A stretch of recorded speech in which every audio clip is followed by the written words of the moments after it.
तर good afternoon मित्रांनो. नेहमीप्रमाणे आज पर वाजले 4 संध्याकाळचे आणि मी निघालो एका हिडन प्लेसवर. गणेश मंदिर आहे इकडे, ते जरा आपण एक्सप्लोर करूया. देवगडला 47 मिनिट दाखवते, 34 किलोमीटर. एक्सपेक्ट टाईम दाखवते 4:47. चला मग.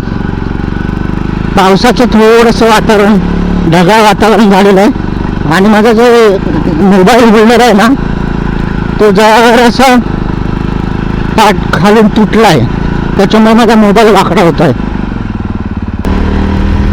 चला तर मग स्वागत आहे तुमचं माझ्या चॅनलवर, ज्याचं नाव आहे स्टोरी ऑन रोड. आणि मी तुमचा आपला संदीप शिरसेकर स्वागत करतो माझ्या चॅनलवर. आज आपण चाललो एका गणपती मंदिरात. हिडन मंदिर आहे, खूप कमी लोकांनी ते बघितलं असेल असं मला तरी वाटतं. मी पण शुअर नाही त्या गोष्टीला. तर आपण ते एक्सप्लोअर करायला जातोय. खूप छान मंदिर आहे ते. आता आपल्याला काही दिवस कंटिन्यू हाच रोड बघायचा आहे. बघूया, जरा पळवतो, लवकर लवकर जाऊया, त्या जागेवर पोचूया आणि त्या जागेचा आपण आनंद घेऊया. खूप सुंदर आहे आणि ते मंदिर तुम्ही पावसात जर जाल तर अजून सोने पे सुहाग आहे. मी काढून टाकलाय मोबाईल साईडला. आता मॅप बीप माझ्याकडे काय नाही. मोबाईल ठेवलाय माझ्या खिशात पॉकेटमध्ये आणि चाललोय. सरळ सरळ रस्ता आहे, बघू. आणि हा रोड बघा, टर्न बघा.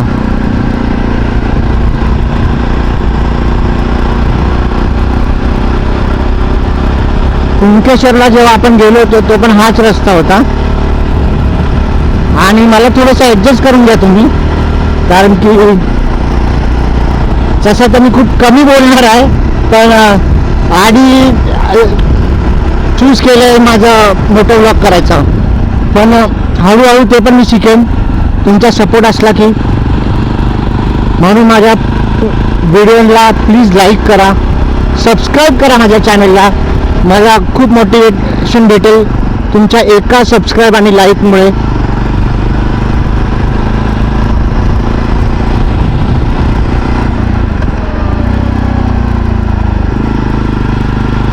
हो, कर बघा, कर बघा. ओ हो हो हो हो.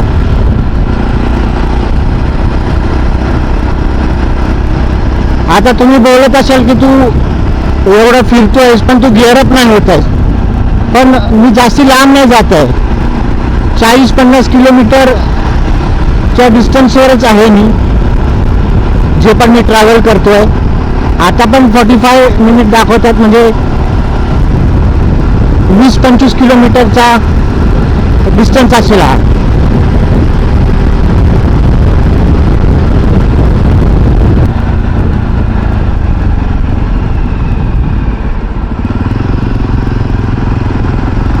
हे असे टर्न येतात ना, तर थोडं जपूनच तुम्ही कर्व करा, लीन करा आपल्या बाईकला, कारण की खूप रिस्की आहे. मला तर हे रिस्कीच वाटतं. मी ऑलमोस्ट या गोष्टी टाळतोच आणि तुम्ही पण त्या गोष्टी टाळाच. मला तर हेच बोलायचं आहे, तेही तुमच्यासाठी सेफ आहे. पण आपलं प्रवासाचा एन्जॉय केला पाहिजे, ना की उगाचची धुरेगिरी केली पाहिजे. आणि एवढं मस्त वाटतं ना जेव्हा आपण ट्रॅव्हल करतो, त्याचा एन्जॉयमेंट घ्या, निसर्गाचा एन्जॉयमेंट घ्या. बघा आजूबाजूला झाडं आता लागली, आता येतीलच पावसामध्ये. पूर्ण खुला मैदान. राईट साईडला बघा मित्रांनो, किती मस्त नजारा आहे. हेच तर बघायला आपण कोकणात येतो. आता इथून रस्ते खराब आहेत, कारण की मी लास्ट टाइमला इकडे आलो होतो ना, तेव्हा पण रस्ते खराबच होते. बघा,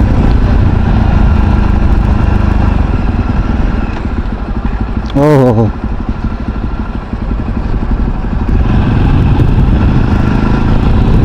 आता आपण उतरतोय खाली असं मला वाटतंय.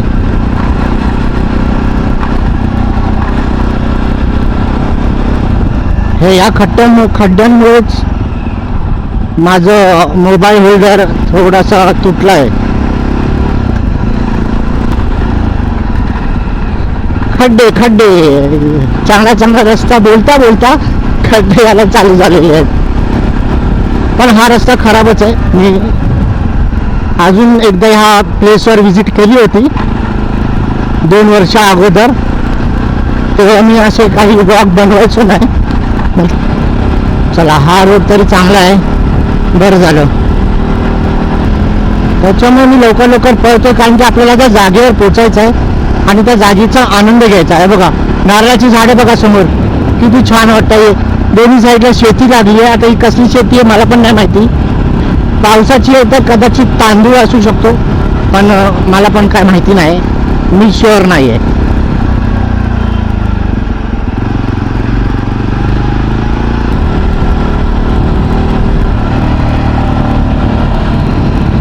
पूर्ण जंगल आहे बघा दोन्ही साईडनी.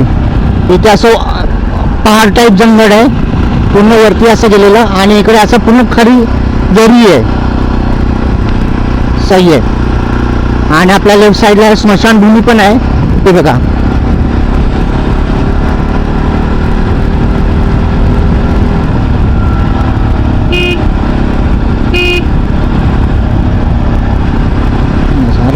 रोड बघा छोटासा रोड आहे, नेरो आहे, पण दोन्ही बाजूनी त्या झाडीनी एवढं त्या रोडला मस्त बनवलाय ना, काय बोलू मी. बस लवकर तिथून आपल्याला निघावं लागेल, की मला रात्रीचं इकडे ट्रॅव्हल करायचं नाही.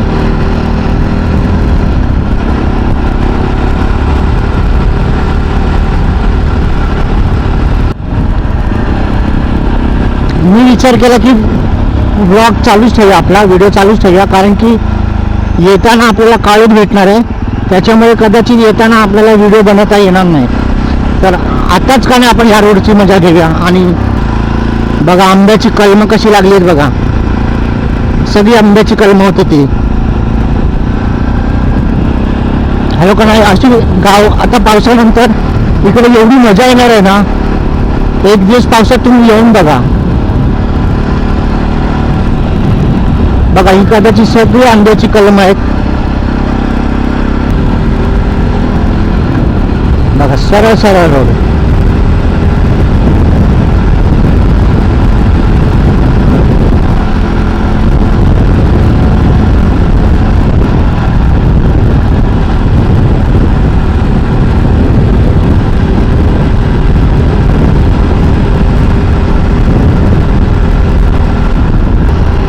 एक मिनिट उरला मित्रांनो, 1 मिनिट आपल्या प्लेसवर पोचायला.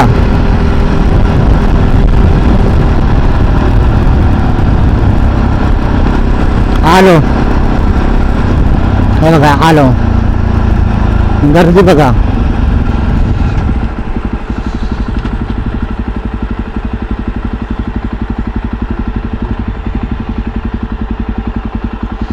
बाईक आपण इथेच लावूया, तेच बरं पडेल.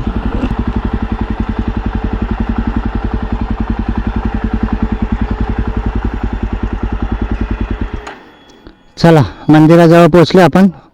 जरा मंदिर एक्सप्लोर करू मस्तपैकी.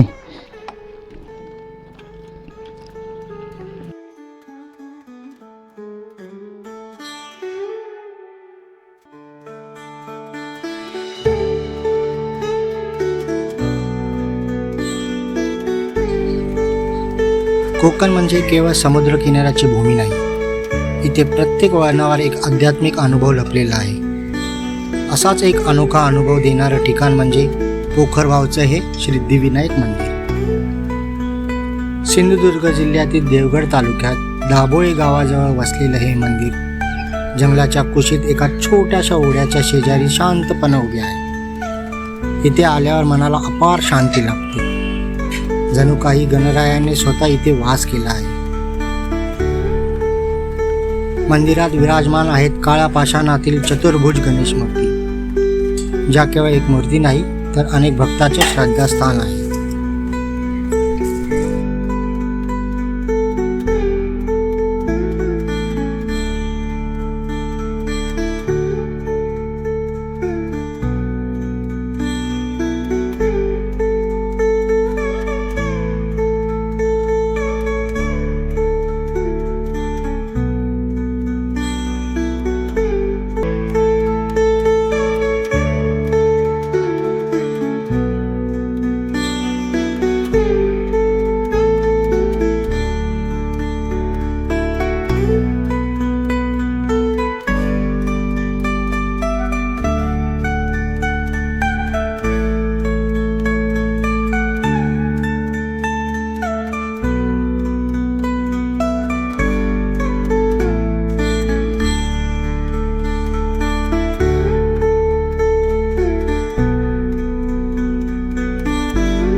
मंदिरासाठी मागे वाहणारा ओढा भक्तांसाठी एक तीर्थस्थानच रूप घेते. जे पाणी इथे मनापासून घेतले जाते ते मन, शरीर आणि आत्म्याची शुद्धी करतं असं मानलं जातं.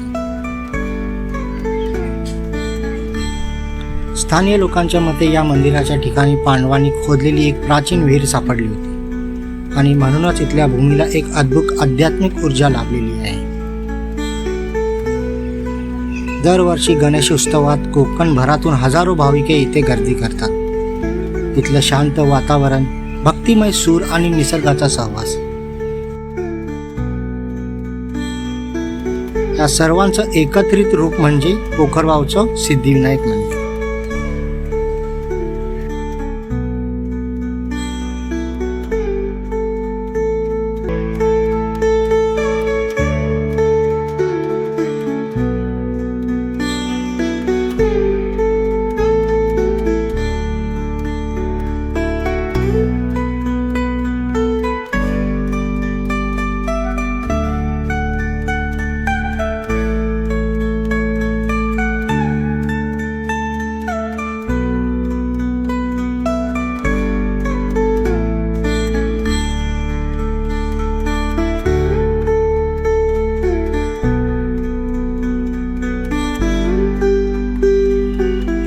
जर तुम्ही कधीही कोकणात फिरायला आलात तर हा अध्यात्म दिवाण कोपरा विसरू नका, कारण इथे गणरायाची भेट ही केवळ एक यात्रा नसते, ती असते आत्म्याची शांती शोधण्याची सुरुवात.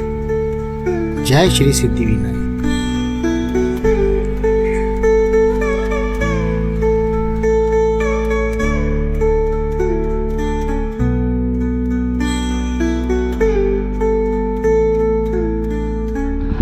चला तर ही जागा तर आपल्याला आपण एक्सप्लोर केली.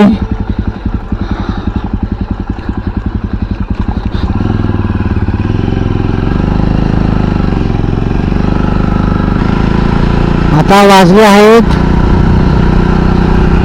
5, 5:15.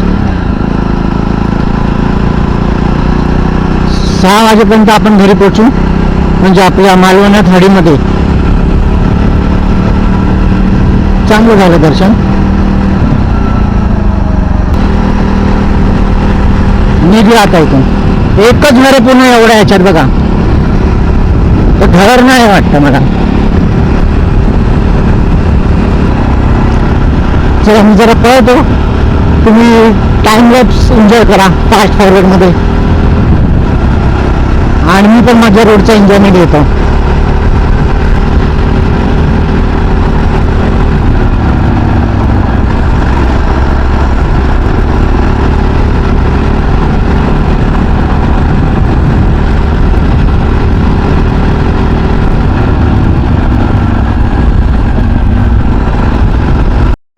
तर अशा प्रकारे आपण आजचा व्हिडिओ इथे संपवतोय आणि नेहमीप्रमाणे आपण ब्रिजवर येऊन बसलेलो आहे. आजचा व्हिडिओ तुम्हाला कसा वाटला तुम्ही नक्की सांगा, आणि चॅनलवर नवीन असेल सबस्क्राईब आपण पुढच्या ब्लॉगमध्ये. तर स्टे ट्यून, माझ्यासोबत राहा, मला सपोर्ट करा. तुमची सपोर्टची मला खूप गरज आहे.